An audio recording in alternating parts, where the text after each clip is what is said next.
Students, in the previous class, we have also read about the Akbar's policies during the Mughal Empire. Today, we will read Nur Jahan's influence in Jahangir's court. Mehrun-Nisha married the Emperor Jahangir in 1611 and received the title Nur Jahan. She remained extremely loyal and supportive to the monarch. As a mark of honor, Jahangir struck silver coins bearing his own titles on one side, and on the other, the inscription struck in the name of the Queen Begum Nur Jahan. The adjoining document is an order Farman of Nur Jahan. The square seal states command of Her Most Sublime and Elevated Majesty Nur Jahan Padshah Begum. The round seal states, by the son of Shah Jahangir, she became as brilliant as the moon. May Nur Jahan Padshah be the lady of the age. इस section में हमने नूर जहाँ के बारे में पढ़ा कि नूर जहाँ का जहांगीर के कोर्ट में जो प्रभाव था। मेहरुनिशा की शादी जो है वो एम्परर जहांगीर से हुई थी 1611 में, और उसको जो उपाधि दी गई वो नूर जहाँ की उपाधि दी गई थी कि जहांगीर की पत्नी थी ये नूर जहाँ, और जहांगीर जो है वो अकबर का पुत्र था, ठीक है ना। और उसने जो है वो काफ़ी सपोर्टिव थी, है ना, वह सपोर्टिव थी और काफ़ी लॉयल भी थी।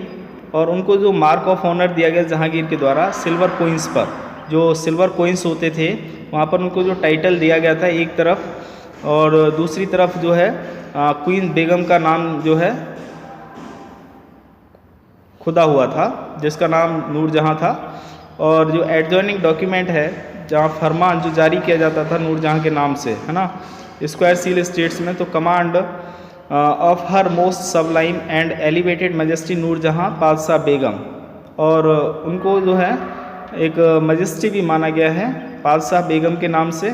और by the son of Shah Jahangir she became as brilliant as the moon, और जो सन जहांगीर था, सन ऑफ शाह जहांगीर, जहांगीर का जो पुत्र था, ठीक है ना, वो एक तरीके से बहुत ही ब्रिलियंट था। और नूर जहाँ जिसको पादशाह की उपाधि भी दी गई थी, और उस युग की एक वो महान लेडी मानी जाती हैं। Akbar's nobles commanded large armies and had access to large amounts of revenue while they were loyal. The empire functioned efficiently, but by the end of the 17th century, many nobles had built independent networks of their own. Their loyalties to the empire were weakened by their own self-interest. Akbar's ने अधिकतर जो nobles थे, जो अमीर लोग थे, उनको काफ़ी कमांड किया था, और उनके पास बड़ी सेनाएं थीं, और अधिक मात्रा में उनके पास रेवेन्यू भी होता था, जबकि वो ज़्यादातर क्या थे, वो लॉयल होते थे एम्पायर फंक्शनिंग के लिए, और एफिशिएंट भी होते थे। और 17वीं शताब्दी के अंत तक बहुत सारे ऐसे नोबल्स थे जिन्होंने इंडिपेंडेंट अपने नेटवर्क्स बनाए थे, ठीक है, स्वतंत्र रूप से, लेकिन वो एम्पायर यानी साम्राज्य के प्रति काफ़ी लॉयल होते थे, और वो अपने इंटरेस्ट के लिए, सेल्फ इंटरेस्ट के लिए उन्होंने साम्राज्य को कमज़ोर भी किया। While Akbar was at Fatehpur Sikri during the 1570s, he started discussions on religion with the ulema, Brahmins and Jesuit priests who were Roman Catholics and Zoroastrians.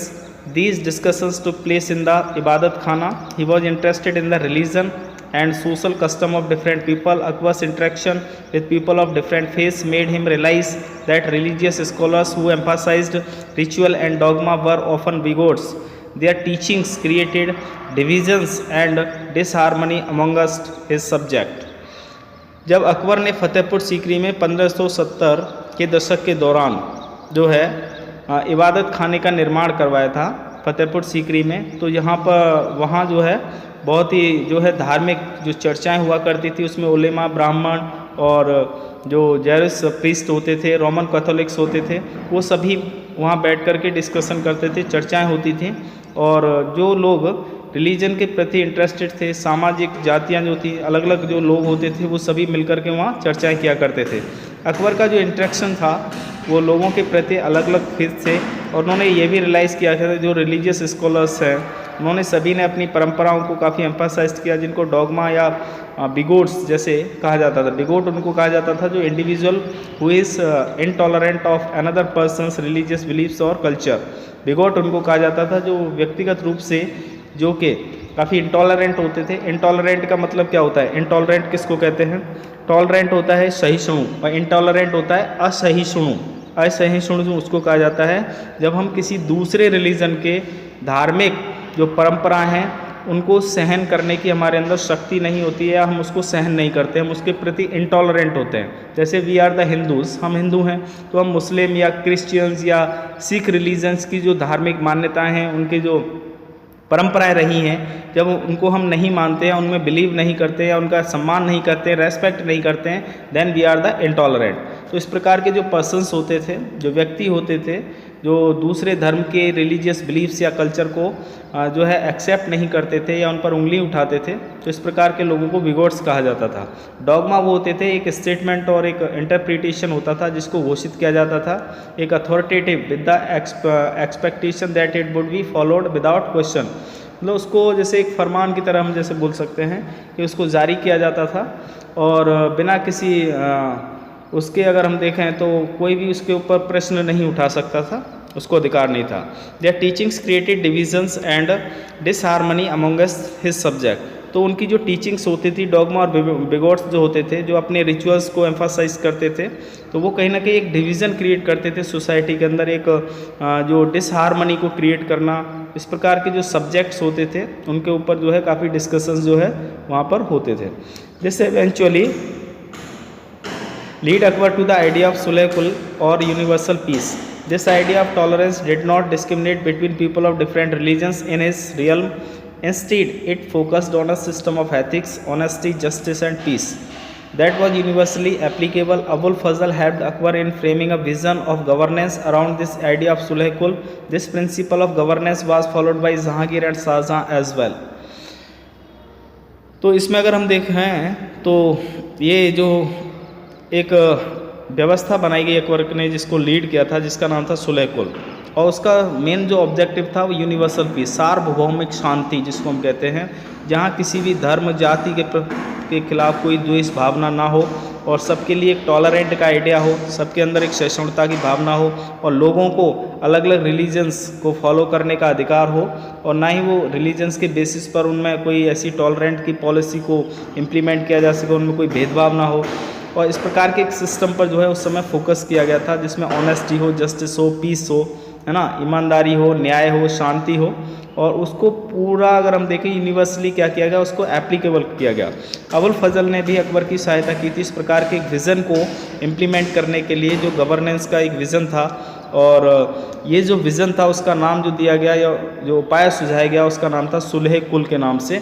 और ये जो सिद्धांत था गवर्नेंस का उसको जहांगीर और शाहजहां के द्वारा भी फॉलो किया गया था, क्योंकि अकबर के बाद जो शासन संभाला, जो सत्ता संभाली, वो जहांगीर ने संभाली और जहांगीर के बाद शाहजहां। तो अकबर की जो पॉलिसी रही सुलह कुल की, जिसमें सभी धर्म जाति विशेष के जो लोग थे उनको समान रूप से जो है उनके बीच में शांति सद्भाव बना रहे, उसके लिए इसको फॉलो किया गया था। उसको बाद में उनके बेटों ने भी क्या किया, फॉलो किया था। सुलह कुल के बारे में आप पढ़ लेंगे। सुलह कुल क्या था? जहांगीर जो कि अकबर का पुत्र था, उसने अपने फादर्स की पॉलिसीज़ को सुलह कुल के रूप में जो है एक्सेप्ट किया है कुछ इस प्रकार के शब्दों में। तो वो शब्द यहाँ पे दिए गए हैं, उनको एक बार आप स्टडी करेंगे, ठीक है ना, तो आपको समझ में आएगा कि अकबर ने किस प्रकार की व्यवस्था को फॉलो किया था। और आगे चल कर के उसके बेटों जो उसके पुत्र हुए जहांगीर ने जो है उसको आगे बढ़ाया, और जहांगीर का जो पुत्र था शाहजहां, उसने भी उसको आगे बढ़ाया था। The Mughal empire in the 17th century and after. तो 17वीं शताब्दी के दौरान जो मुगल साम्राज्य रहा और उसके बाद की जो कहानी है वो हम इसमें पढ़ेंगे। The administrative and military efficiency of the Mughal empire lead to great economic and commercial prosperity. तो मुग़ल एम्पायर की जो प्रशासनिक और सैन्य जो क्षमता थी उसमें जो है उसने काफ़ी लीड किया, उसमें बहुत ज़्यादा उसको आर्थिक और वाणिज्यिक जो है समृद्धि प्राप्त हुई। International travellers described it as the fabled land of wealth. जितने भी अंतर्राष्ट्रीय जो यात्री भारत में आए उस दौरान उन्होंने उसको एक समृद्धि के रूप में माना है। but these same visitors were also appalled at the state of poverty that existed side by side with the greatest opulence.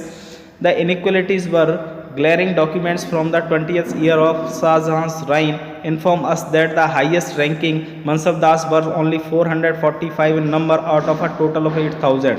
This small number, a mere 5.6% of the total number of Mansabdars received 61.5% of the total estimated revenue of the empire as salaries for themselves and their troopers.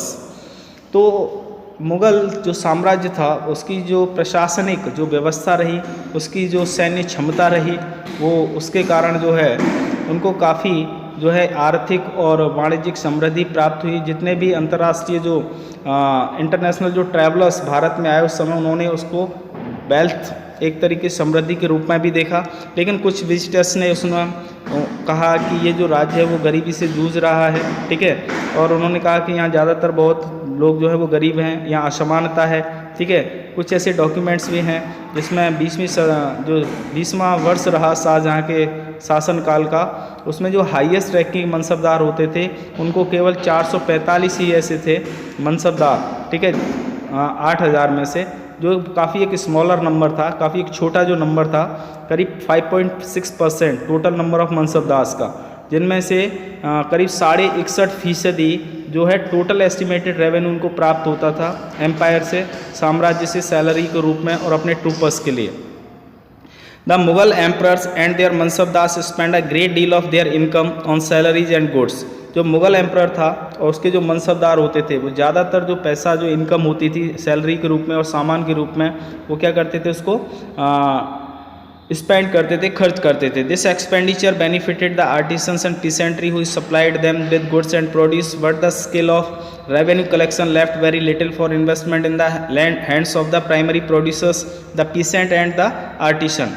The poorest amongst them lived from hand to mouth and they could hardly consider investing in additional resources, tools and supplies to increase productivity. The wealthier peasantry and artisanal groups, the merchants and bankers profited in this economic world. तो जो मुग़ल शासक होता था और जो मनसबदार होते थे वो ज़्यादातर पैसा अपनी इनकम का जो उनको सैलरी के रूप में प्राप्त होता था वो सामानों पर खर्च करते थे।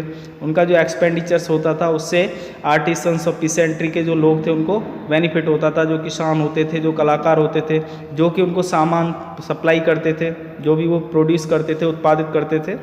लेकिन जो स्केल ऑफ रेवेन्यू होता था कलेक्शन का वो बहुत कम होता था इन्वेस्टमेंट से, और जो कि प्राइमरी प्रोड्यूसर्स थे जो कि प्राइमरी प्रोडक्ट को प्रोड्यूस करते थे, जिनमें अगर हम कहें तो पीसेंट वर्क था, पीसेंट सेक्शन होता था, आर्टिसन सेक्शन होता था, और जो पुअरेस्ट थे, जो गरीब भी थे लोग, जिनके लिए खाने के लिए काफ़ी मुश्किल होता था, उनको भी क्या है उसका एक एडिशनल रिसोर्सेज के रूप में उनमें इन्वेस्ट किया जाता था, जिसमें टूल्स सप्लाई जो है उनकी प्रोडक्टिविटी को इंक्रीज़ करते थे।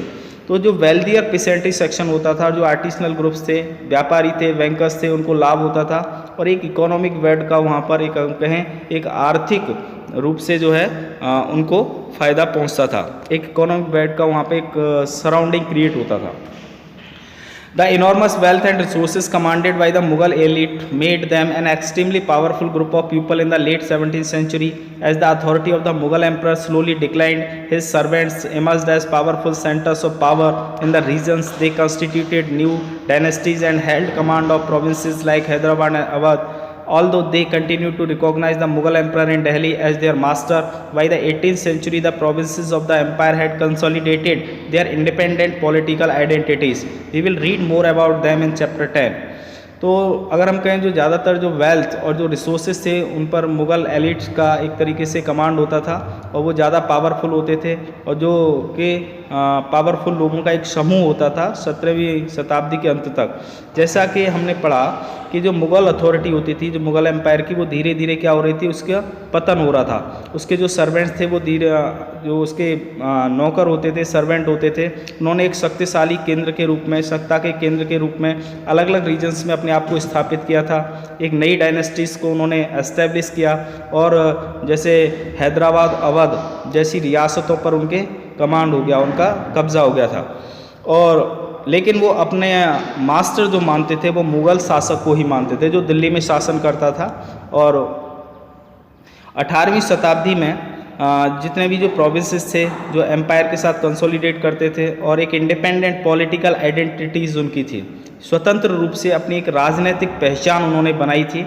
तो उसके बारे में हम अगले अध्याय चैप्टर 10 में इसके बारे में हम अध्ययन करेंगे। ठीक है, तो मुग़ल एम्पायर के बारे में हमने पढ़ा कि मुग़ल एम्पायर किस प्रकार से जो है एक स्ट्रेंथ पोजीशन में रहा, एक पावरफुल पोजीशन में रहा।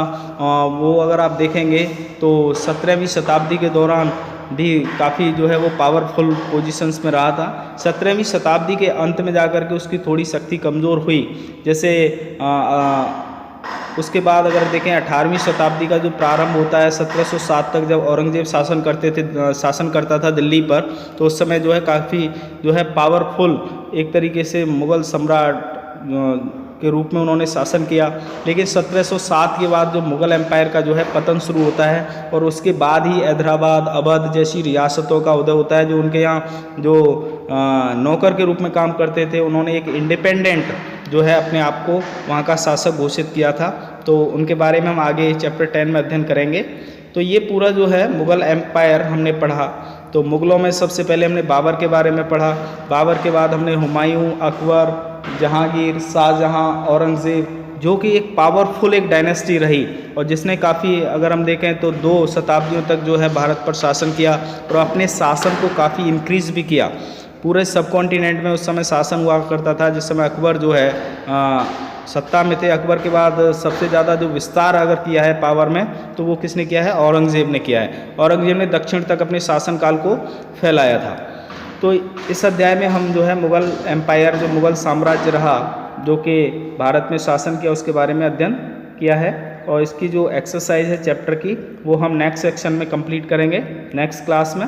इसकी मैं मैचिंग जो दे रखी है वो आप करेंगे, फिल इन द ब्लैंक्स भी करेंगे, क्वेश्चन आंसर्स मैं आपको बता दूंगा। ठीक है, और इसको कंप्लीट करना है। ठीक है ना, तो आपका ये चैप्टर यहाँ कंप्लीट होता है। ठीक है।